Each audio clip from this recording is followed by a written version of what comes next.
He walked in with his fiancée, and walked out realizing the children he denied 6 years ago were sitting right in front of him. Max Warren had always believed that certainty was the greatest form of strength. At 34, he was a man who trusted facts, logic, and decisions that left no room for doubt. His rise to the position of CEO had not been accidental. It was built on discipline, ambition, and the ability to cut away anything that threatened his carefully structured life. Emotions, in his world, were something to be managed, not followed. 6 years earlier, he had been certain as well. When Emma stood in front of him, pale and trembling, and told him she was pregnant, Max did not hear fear in her voice. He heard danger. His company was on the brink of a major expansion, his reputation fragile, his future mapped out with precision. A child did not fit into that plan. He convinced himself that she was lying, that she wanted to trap him, that love had turned into manipulation. He spoke harshly, accused her of using him, and walked away before she could finish explaining. He never looked back, and when she disappeared from his life completely, he took it as proof that he had been right. Now, 6 years later, Max was sitting on the open veranda of an elite restaurant overlooking the river, dressed in a perfectly tailored suit, the evening breeze carrying the scent of summer and expensive wine. Across from him sat Victoria, his fiancée, elegant and sharp-eyed, her dark hair styled flawlessly, her smile calculated and confident. She fit his life perfectly. She knew how to behave at events, how to speak to investors, how to never ask questions that might slow him down. This evening was supposed to be simple. A quiet dinner before an upcoming engagement party, another step toward a future that looked impressive from the outside. Max scanned the menu absent-mindedly while Victoria spoke about wedding venues and guest lists, her voice smooth but impatient, as if she were already bored with the details of a celebration she believed inevitable. Then Max looked up. At a table near the edge of the veranda sat a woman he had not seen in 6 years, yet recognized instantly. Emma's hair was lighter than he remembered, her posture calmer, her expression no longer marked by uncertainty. She looked older, not in years, but in depth, as if life had forced her to grow in ways he never had to. And beside her sat 2 boys. They were identical. Both had blonde, slightly wavy hair that caught the evening light, both had clear blue eyes that were painfully familiar, both were leaning toward her as they spoke, competing for her attention with effortless affection. One laughed openly, the other watched more quietly, but their movements mirrored each other so naturally it felt unsettling. Max felt the air leave his lungs. The world around him continued as if nothing had happened. Glasses clinked, people laughed, waiters moved between tables. Victoria was still talking, her words flowing without pause, but Max no longer heard her. His entire focus was locked on the scene unfolding a few meters away. Emma smiled at the boys, reaching out to adjust one of their collars, her touch instinctive and gentle. The boys responded with trust so complete it made something inside Max twist painfully. He did not need numbers, dates, or explanations. The truth hit him with a clarity he had never experienced before. These were not someone else's children. They were his. His chest tightened, not with anger, but with a sudden, overwhelming sense of loss. 6 years collapsed into a single moment, and with them disappeared the version of the past he had invented to justify his choices. For the first time since the night he walked away from Emma, doubt crept into his certainty, quiet but devastating. Victoria noticed his silence and followed his gaze, her expression darkening when she saw where he was looking. "Max," she said sharply, irritation cutting through her composed tone. "Are you listening to me?" He didn't answer. Because for the first time in his life, Max Warren understood that the truth he had rejected 6 years ago had not disappeared. It had simply grown, lived, and waited, and now it was sitting in front of him, impossible to ignore. Max did not remember pushing his chair back, but suddenly he was standing. The movement was abrupt enough that Victoria stopped mid-sentence, her irritation flashing openly now as she looked up at him. He barely registered her expression. His attention was fixed entirely on the distant table, on Emma and the two boys who were now sharing a dessert, their heads bent close together in quiet concentration. "Where are you going?" Victoria asked sharply, lowering her voice but not her anger. "I'll be back," Max said automatically, though he had no idea whether it was true. He walked across the veranda with measured steps that did not match the chaos in his mind. Every instinct told him to stop, to turn around, to return to the safety of the life he understood. But another force, stronger and far more unsettling, pushed him forward. The closer he came, the more undeniable the resemblance became. It was in the shape of the boys' noses, the slight crease between their brows when they focused, the familiar way one of them tilted his head while listening. Emma sensed him before she saw him. Her smile faded, replaced by a stillness that spoke of recognition and readiness. She looked up slowly, her blue eyes meeting his with a calm that unsettled him far more than anger ever could. "Max," she said, not loudly, but clearly. The boys turned at the sound of his name, their gazes shifting to him with open curiosity. One of them leaned closer to Emma instinctively, while the other studied Max without fear, his expression thoughtful and serious. For a moment, no one spoke. "I didn't know," Max said finally, the words falling flat even to his own ears. They sounded insufficient, almost meaningless, against the weight of what stood between them. Emma nodded slightly, as if she had expected nothing more. "I figured you wouldn't." His eyes dropped to the boys again. "How old are they?" "6, Emma answered. "Both of them?" The number landed with brutal precision. 6 years. The exact length of time since he had walked away, convinced that cutting her out of his life had solved everything. He felt a wave of nausea roll through him as memory after memory rearranged itself in light of that truth. "They're twins," Max said quietly, not as a question. "Yes," Emma replied. "Lucas and Owen." The boys exchanged a glance, sensing the tension, then looked back at Max. Lucas, the more reserved of the two, frowned slightly. "Mom," he asked, his voice calm but alert, "who is that man?" Emma rested a hand gently on his shoulder. "Someone I used to know," she said. Max flinched, though he had no right to. He knelt slowly to bring himself to their level, careful not to invade their space. "Hi," he said, forcing his voice to remain steady. "I'm Max." Owen smiled without hesitation. "I'm Owen," he said cheerfully. "And that's my brother." Lucas did not smile. He studied Max closely, as if measuring something he did not yet understand. Before Max could respond, a sharp sound of heels approached behind him. Victoria had followed, her posture rigid, her expression openly hostile. "So this is where you disappeared to," she said coldly, her eyes moving from Emma to the boys and back again. "Unbelievable." Emma rose slowly from her chair, positioning herself between Victoria and the children without a word.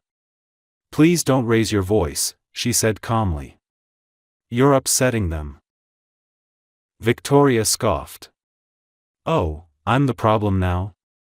She turned to Max, her eyes blazing. "You didn't tell me about this." "There was nothing to tell," Max said quietly, not taking his eyes off Emma. The words hung in the air, heavy with implication. Victoria laughed sharply, the sound brittle. "So that's it? You see her and suddenly your past comes crawling back." Emma met her gaze without flinching. "Your issue isn't with me," she said evenly. "And certainly not with my children." The emphasis was deliberate. Max felt something inside him shift irrevocably. For the first time, he saw the situation not as a confrontation between two women, but as a test of the man he chose to be. He straightened slowly. "Victoria," he said, his voice firm, "you should go back to the table." Her eyes widened in disbelief. "Excuse me?" "I'll talk to you later," he continued. "Not here." Silence stretched between them. Victoria's face hardened, pride wounded beyond repair. Without another word, she turned sharply and walked away, her heels striking the floor like punctuation marks on a sentence that had just ended. Max turned back to Emma, his chest tight. "I didn't come here to cause trouble," he said. I didn't know." "I know," Emma replied. "But not knowing doesn't change what happened." The boys watched them quietly now, sensing the seriousness beneath the conversation. Owen reached for Emma's hand, while Lucas kept his eyes fixed on Max, unreadable. "I'm not asking for anything tonight," Max said after a pause. "I just needed to see you. To see them." Emma studied him carefully, searching for something beneath the shock and regret. Finally, she nodded once. "That's enough for today," she said. "They're tired." Max stood slowly, his legs unsteady. "May I see them again?" Emma hesitated, then answered honestly. "We'll see." It was not permission. It was not refusal. But for Max, it was the first opening he had been given in 6 years. Max returned to his table only long enough to collect his jacket. Victoria was already gone, her chair pushed back sharply, her wine untouched. The space she left behind felt cold and final, but Max did not follow her. For the first time, the loss of a carefully planned future did not frighten him. What unsettled him far more was the weight of the present pressing down on his chest. He stepped out of the restaurant into the warm evening air, walking without direction until the noise of the street softened his thoughts. The image of the twins replayed relentlessly in his mind. The way Owen smiled without hesitation. The way Lucas watched him with guarded intensity. Two different temperaments, yet bound by the same unmistakable resemblance that tied them to him in ways no denial could undo. Back in his apartment, Max stood in the dark for a long time, the city lights bleeding through the windows. He loosened his tie, then removed it entirely, dropping it onto the counter as if shedding something constrictive. For years, he had believed that clarity meant certainty, that doubt was a weakness to be eliminated. Now doubt was all he had, and it was reshaping everything he thought he knew. Sleep did not come easily. When it finally did, it was fragmented and restless, filled with half-formed memories of Emma standing in front of him years ago, her voice steady despite her fear. He realized, with a painful clarity, how selectively he had remembered that night. He had focused on his own anger, his own sense of betrayal, while ignoring the quiet resolve in her eyes. She had not been manipulative. She had been terrified and alone. By morning, his certainty had crumbled completely. Max cancelled his meetings without explanation. His assistant protested briefly, unused to deviation from routine, but he ended the call quickly. For once, the company could function without him. There were things no boardroom decision could resolve. He spent the day replaying timelines, dates, conversations, reconstructing the past with brutal honesty. Emma had disappeared shortly after he walked away. He had taken that as confirmation of his assumptions, never questioning whether her silence was an act of survival rather than guilt. The truth had existed all along, but it required him to ask questions he had never been willing to ask. That afternoon, he found himself standing outside the restaurant again, staring at the empty veranda. The table where Emma had sat was vacant now, the scene reduced to memory. He wondered how many times she had passed places they once shared, carrying their children, while he moved forward untouched, convinced he had escaped responsibility. The realization left him nauseous. Late that evening, Max did something he had avoided for years. He searched for Emma's name, not through professional channels, but cautiously, respectfully. It did not take long. She had not hidden. She simply had not existed in his world anymore. Her profile was minimal. No photos of the children. No public declarations. Just enough information to confirm what he already knew. She had built a life without him, not out of spite, but necessity. Max typed and deleted a message more times than he could count. Every version sounded inadequate. Finally, he wrote something simple. "I'm not asking for explanations. I just want to talk, when and if you're ready." He stared at the screen for a long time before sending it. The reply came an hour later. "Tomorrow. Afternoon. The park near the river. 1 hour." There were no pleasantries. No emotion. Just boundaries. Max read the message again and again, feeling something unfamiliar settle into his chest. It was not relief. It was accountability. The next day could not be managed, negotiated, or controlled. Whatever awaited him at that park would demand something entirely different from him. Not authority. Not certainty. Presence. And for the first time since he had walked away 6 years ago, Max understood that showing up would cost him far more than leaving ever had. The park near the river was quieter than Max expected when he arrived the next afternoon. The air carried the scent of water and fresh grass, and the steady movement of the river created a calm rhythm that stood in sharp contrast to the tension building inside him. He came early again, not because he wanted to rush the moment, but because waiting felt like the only thing he could do right now without making another mistake. He chose a bench beneath a tree and sat down, forcing himself to breathe slowly, to let the sounds around him anchor him in the present. Children played in the distance, their laughter drifting across the open space. Every sound seemed amplified, every movement significant. Max checked his phone once, then slipped it back into his pocket, determined not to hide behind it.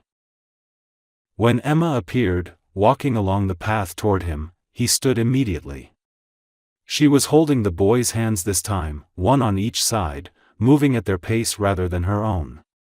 Lucas walked with careful attention to where he placed his feet, while Owen swung their joined hands lightly, humming to himself. Seeing them like this, grounded and confident, Max felt the familiar tightening in his chest return. Emma stopped a few steps away from him. She did not smile, but her expression was not cold either. It was neutral, composed, protective. She released the boy's hands only when they reached the bench, guiding them to sit while she remained standing. "This is Lucas," she said calmly, resting a hand on the shoulder of the quieter boy. "And this is Owen." "I remember," Max said softly. "Thank you for coming." "I said 1 hour," Emma replied. "That hasn't changed." "I understand," he said. "I'm not here to push." The boys looked at him openly now, curiosity winning over caution. Owen tilted his head slightly. "You were at the restaurant," he said matter-of-factly. "Yes," Max answered, lowering himself to sit on the bench across from them. "I was." Lucas studied him carefully, his gaze sharp and thoughtful. "Mom says you used to know each other."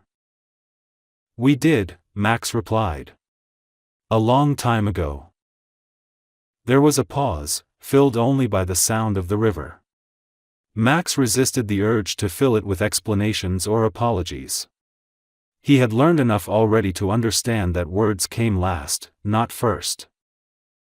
Emma finally sat beside the boys, positioning herself subtly between them and Max, not in hostility, but in instinct. "They know you're their father," she said quietly. I didn't hide that from them. The words hit him harder than he expected. And what did you tell them? He asked. That you weren't ready to be in their lives, Emma replied honestly. And that it had nothing to do with them. Max nodded slowly, absorbing the weight of that truth. That was generous of you, he said. It was necessary, she answered. They deserve to grow up without thinking they weren't wanted. Owen frowned slightly, processing the conversation in his own way. So you didn't know about us? He asked. No, Max said gently. I didn't know. And that's on me. Lucas's eyes narrowed just a little. Why didn't you ask? The simplicity of the question left Max without defenses. He met Lucas's gaze directly. Because I was wrong, he said. And because I was afraid of hearing something that would change my life. Emma watched him closely, measuring the honesty in his tone rather than the words themselves. For the first time, she did not interrupt. I can't change what I did, Max continued, keeping his voice steady. But I want to take responsibility for what I didn't do. If you allow me. Emma exhaled slowly. Responsibility doesn't start with wanting, she said. It starts with patience. I have time, Max replied. As much as it takes. The boys shifted, the tension easing slightly as the adult spoke in calmer tones. Owen leaned closer to Emma, resting against her side, while Lucas remained alert, still watching Max with cautious interest. After a while, Emma checked her watch. That's enough for today, she said. Max stood immediately, respecting the boundary without protest. Thank you, he said. For meeting me. Emma hesitated, then nodded once. We'll see how things go, she said. Slowly. As she walked away with the boys, Max stayed where he was, watching them disappear down the path. He did not follow. He did not call out. For once, restraint felt like progress. Sitting alone on the bench, Max understood something he had never grasped before. Redemption was not about being forgiven quickly or completely. It was about accepting limits, honoring boundaries, and showing up again without expectation. And for the first time in 6 years, he was ready to do exactly that. The days that followed passed with a strange mixture of restraint and intensity. Max did not contact Emma again right away, even though every instinct urged him to do so. He understood now that urgency was his old habit, one that had already cost him too much. Instead, he allowed the silence to exist, using it not as a space to fill, but as a test of whether he could finally respect boundaries without feeling entitled to immediate results. He returned to work, but everything felt different. Meetings that once demanded his full attention now seemed hollow, their urgency artificial. He found himself watching the clock in a way he never had before, not because he wanted the day to end, but because he wanted time itself to slow down. The image of Lucas and Owen sitting on that bench replayed in his mind constantly, their faces serious and observant, far older in awareness than their years suggested. One evening, unable to remain still any longer, Max drove through the neighborhood near Emma's apartment, careful not to pass her building directly. He told himself he was only trying to understand the environment his sons were growing up in, but the truth was more complicated. He was confronting the reality that life had moved forward without him, quietly and successfully, and that realization carried both relief and regret. When Emma finally reached out again, it was 3 days later. The message was brief and precise. Tomorrow. Same park. 30 minutes. Max read it twice, then once more, feeling something steady replace the nervous anticipation he had felt before.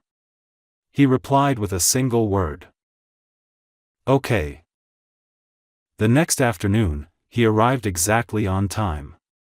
Emma was already there with the boys, sitting on the grass this time instead of a bench. Lucas was drawing lines in the dirt with a stick, focused and methodical, while Owen chased a butterfly with dramatic enthusiasm. Emma watched them with quiet attentiveness, her posture relaxed but alert. Max approached slowly and stopped a few steps away, waiting. Emma looked up and nodded once, granting permission without words. He sat down on the grass at a respectful distance, mirroring their level rather than positioning himself above it. Owen noticed him first. "You came again," he said, sounding pleased rather than surprised. "Yes," Max replied. "I said I would." Lucas glanced up briefly, then returned to his drawing. "People say that a lot," he said quietly. Max absorbed the comment without defensiveness.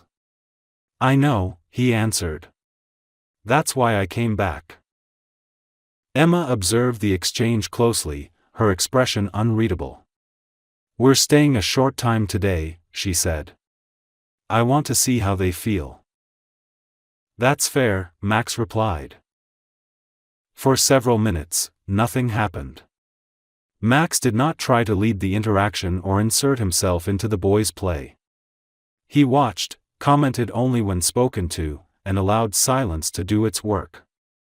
Gradually, Owen wandered closer, holding up a leaf as if presenting evidence of something important.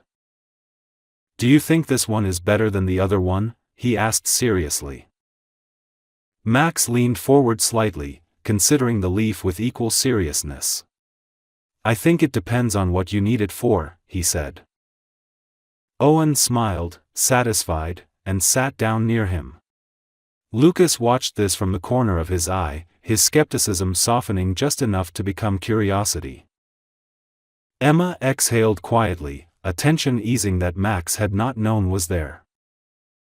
After a while, she spoke again.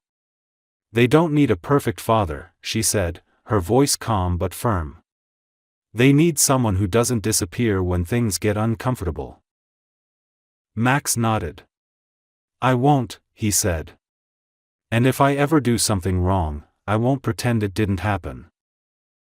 Emma studied him for a long moment. "That matters more than you think." When it was time to leave, Owen ran ahead toward the path, while Lucas lingered for a second. He looked at Max carefully, then asked, "Are you coming next time too?" Max did not answer immediately. He looked at Emma first, then back at Lucas. "If your mom says it's okay," he replied. Emma met his gaze and nodded once. "We'll talk," she said. It was not trust yet, but it was movement. As Max watched them walk away, he felt no rush to follow, no need to push the moment further. For the first time in his life, he understood that presence was not about proximity, but reliability. And as he stood there, alone in the park that had become the center of everything, he knew that whatever came next would be built slowly, deliberately, and honestly. For the first time, that felt exactly right. Time began to stretch in unfamiliar ways for Max. Days no longer blurred together as they once had, measured only by deadlines and achievements. Instead, they were marked by smaller moments that carried a weight he had never learned to recognize before. A message from Emma confirming another meeting. A brief memory of Lucas's careful gaze. Owen's easy laughter echoing in his mind long after it faded in reality. Their meetings continued, always planned, always limited, always on Emma's terms. Sometimes they met at the park, other times at a quiet cafe where the boys could sit with coloring books while adults spoke in low voices. Max never complained about the restrictions. He treated them as boundaries that needed protection, not obstacles to overcome. Each meeting felt like an examination he did not prepare for with speeches, only with presence. Gradually, Emma began to speak more during those hours. Not about the past at first, but about the boys. About Lucas's sensitivity, how he noticed everything and asked questions long after others had moved on. About Owen's boundless energy, his ability to forgive small disappointments quickly and move forward without bitterness. Max listened carefully, absorbing these details as if learning a language he should have known from the beginning. One afternoon, as rain forced them to sit beneath a covered pavilion, Emma finally allowed the conversation to drift backward. "The night you left," she said quietly, watching the boys jump in puddles nearby, "I didn't cry until you were gone." Max closed his eyes briefly, then opened them again, forcing himself to remain fully present. "I was cruel," he said. "And certain. That was the worst part." "I wasn't asking you to fix anything," Emma continued. "I was asking you to stay long enough to listen." He nodded slowly. "I didn't know how." "That doesn't make it hurt less," she said, not accusing, just stating a fact. The honesty between them felt fragile but necessary. Max understood now that remorse did not erase damage. It only acknowledged it. And acknowledgement, while painful, was the beginning of something real. That evening, after one of their shorter meetings, Emma surprised him. "Would you like to come to their school event next week?" she asked. Max looked at her carefully, unsure if he had heard correctly. "As what?" he asked. "As someone who knows them," Emma replied. "Not as their father." "Not yet." "I'd like that," he said immediately, then added more quietly, "if you're sure." She nodded. "I am." The event was simple. A small performance in a school gym, children standing in uneven lines, voices loud and uncoordinated. Max sat in the back, resisting the urge to stand out, clapping when everyone else clapped, smiling when the boys spotted Emma in the crowd and waved enthusiastically. When Lucas's eyes briefly met his, there was no smile, but there was recognition. That alone felt monumental. Afterward, Owen ran over first, excited and breathless. "Did you see us?" he asked. "I did," Max replied. "You were amazing." Lucas approached more slowly, then nodded once. "We didn't mess up," he said. "No," Max agreed. "You didn't." Emma watched the exchange with something like guarded relief. Later, as they walked out together, she said quietly, "You handled that well." "I'm trying," Max answered honestly. That night, alone in his apartment, Max confronted a truth that unsettled him deeply. He was no longer afraid of responsibility. He was afraid of failing at it. Afraid that one wrong step would undo everything he had begun to build. But unlike before, that fear did not push him to retreat. It pushed him to stay alert, careful, and accountable. For the first time, Max understood that love was not something you claimed. It was something you were trusted with. And trust, once broken, demanded patience measured not in days or months, but in consistency. In showing up again, even when nothing seemed to change. Even when progress was invisible. Especially then. As he turned off the lights and prepared for sleep, Max accepted that there would be no moment when everything suddenly felt resolved. No clear line marking forgiveness or redemption. There would only be tomorrow, and the choice to meet it honestly. And this time, he was ready to make that choice. The shift came quietly, without announcements or dramatic gestures, which made it all the more unsettling for Max. One morning, Emma called him instead of sending a message. Her voice on the line was calm but tired, the kind of exhaustion that came from holding everything together for too long without help. "Can you watch the boys for an hour this afternoon?" she asked. "I have an appointment I can't move." Max did not hesitate, though his heart began to race. "Yes," he said. "Of course. Tell me what they need." "They'll be at the apartment," Emma replied. "I'll be back before dinner." When he arrived, the space felt intimate in a way that made him acutely aware of his place in it. The apartment was modest but warm, filled with small signs of a carefully structured life. Shoes neatly lined by the door. Drawings taped to the refrigerator. A stack of children's books arranged by height rather than theme.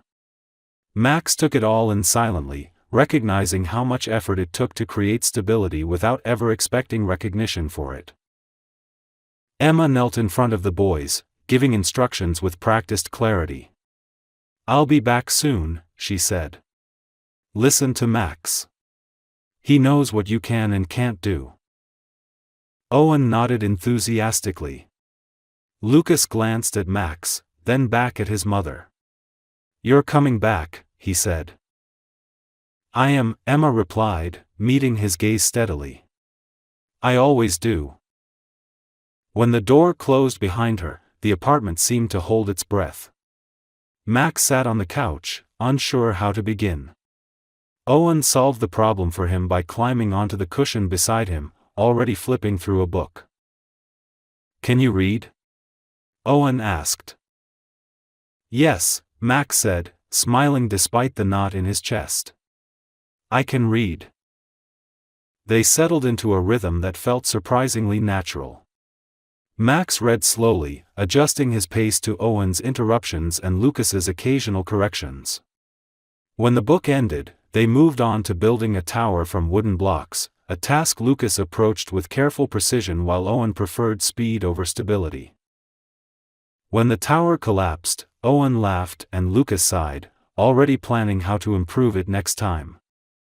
Max watched them, struck by how clearly their personalities revealed themselves in the smallest moments. He realized then how much he had missed, not just milestones, but this quiet, ordinary magic that defined real life. Later, while Owen napped on the couch, Lucas sat across from Max at the table, drawing intently. "Do you live alone?" Lucas asked suddenly. "Yes," Max replied. "Do you like it?" the boy asked, not looking up. Max considered the question carefully. "I used to," he said. "Now I'm not sure." Lucas nodded, as if that answer made sense. "Mom says being alone too long makes people forget how to talk," he said. Max felt something tighten in his throat. "Your mom is very wise." When Emma returned, she paused in the doorway, taking in the scene. Owen asleep under a blanket. Lucas drawing beside Max. The tension in her shoulders eased visibly. "Everything okay?" she asked. "Yes," Max replied. He woke up once, but went back to sleep. Emma smiled faintly. "Thank you." That evening, as they stood near the door, Emma hesitated. "They like you," she said quietly. "That matters to me." "I don't take that lightly," Max replied. Later that night, Max sat alone in his car, unable to start the engine right away. He realized that the fear he had carried for months had shifted. It was no longer about whether he deserved a place in their lives, but whether he could live up to the responsibility he had been offered. For the first time, that responsibility did not feel like a threat. It felt like a privilege. And Max understood that this was the point of no return. Not because Emma had forgiven him completely, or because the boys trusted him without reservation, but because he had crossed an internal line. He could no longer imagine choosing a life that excluded them. Whatever came next would be complicated, uncertain, and demanding. But for the first time, complexity did not scare him. It grounded him. Spring arrived slowly, almost cautiously, as if the world itself needed time to adjust to the changes unfolding between them. The days grew longer, light lingering in the evenings, and with it came a sense of movement that no longer felt rushed or forced.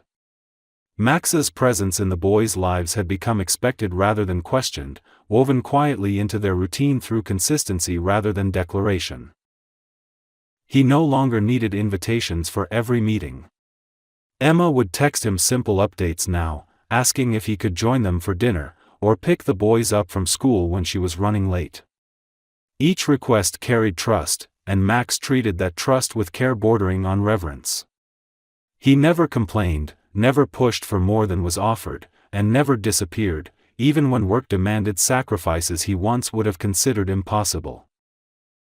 The defining moment came on an ordinary afternoon. Lucas and Owen were playing in the living room, arguing gently over which game to choose, while Emma stood in the kitchen, sorting through paperwork. Max sat at the table, reviewing documents for work he had postponed until after dinner. The scene was mundane, almost boring, and yet it struck him with overwhelming clarity. This was what he had walked away from 6 years ago without understanding its value. Lucas approached him quietly, holding a piece of paper. "Mom says you're good with numbers," he said. Max smiled. "I am." "Can you help me?" Lucas asked.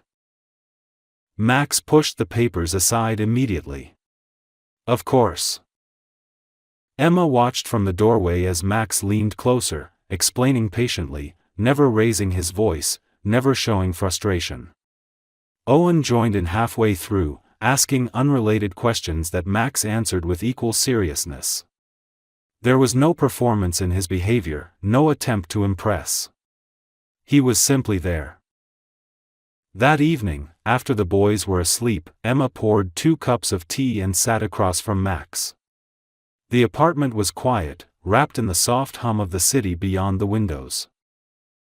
"I need to say something," she began. Max set his cup down, giving her his full attention. "I spent a long time believing I would always have to do everything alone," Emma said. "Not because I wanted to, but because I didn't trust anyone not to leave when it became difficult." Max nodded slowly. "I gave you every reason to believe that." "Yes," she agreed. "But you didn't this time." The words hung between them, fragile and heavy with meaning. "I'm not saying everything is forgiven," Emma continued. "Some things take longer than that. But I see who you are now. And more importantly, they do." She glanced toward the boys' room. Max felt something shift deep within him, something final and grounding. "I won't leave," he said. "Not when it's hard. Not when it's uncomfortable. Not ever." Emma studied his face, searching not for certainty, but for truth. When she found it, her shoulders relaxed in a way he had never seen before. Weeks later, they returned to the same restaurant where everything had fallen apart. This time, there was no tension, no unspoken confrontation waiting in the shadows. The 4 of them sat together on the veranda, Lucas carefully reading the menu, Owen insisting on ordering dessert first, Emma laughing softly as she tried to keep peace between them. Max watched the scene unfold with quiet disbelief. He had arrived at this place once with a woman who fit his image of success and left with nothing but certainty. Now he sat here with a family he had nearly lost, understanding that real success had nothing to do with control or appearances. As the sun set, casting warm light across the table, Owen leaned against him without hesitation, and Lucas followed a moment later, pretending it was accidental. Max didn't move. He simply stayed. Emma met his eyes across the table, and for the first time, she smiled without reservation. Max had not been given a second chance. He had earned one. Not through wealth or power, but through patience, humility, and the courage to remain when it would have been easier to walk away. 6 years ago, he had rejected the truth out of fear. Now, he chose it, fully, finally, and without hesitation. And this time, he was exactly where he belonged. When I wrote this story, I wanted to show that the hardest mistakes are often born not from cruelty, but from fear. Fear of losing control, a familiar life, or oneself. But truth and responsibility cannot be escaped. They always catch up. For me, this story is not about money, but about choice and redemption. Max isn't a perfect hero. He's someone who learned step by step how to take responsibility and stay when it matters. Emma is the kind of woman who survives quietly, protects her children, and doesn't forgive with words, only with time. And the boys are the purest truth in the story. They don't need grand promises. They need consistency and love. The ending is happy, not because everything becomes perfect, but because each character grows into what really matters: family, trust, and a chance to begin again. This is a fictional story written by me. I create original stories to explore emotional and moral situations people can relate to. This story is not based on real people. Thank you for listening and reflecting with me.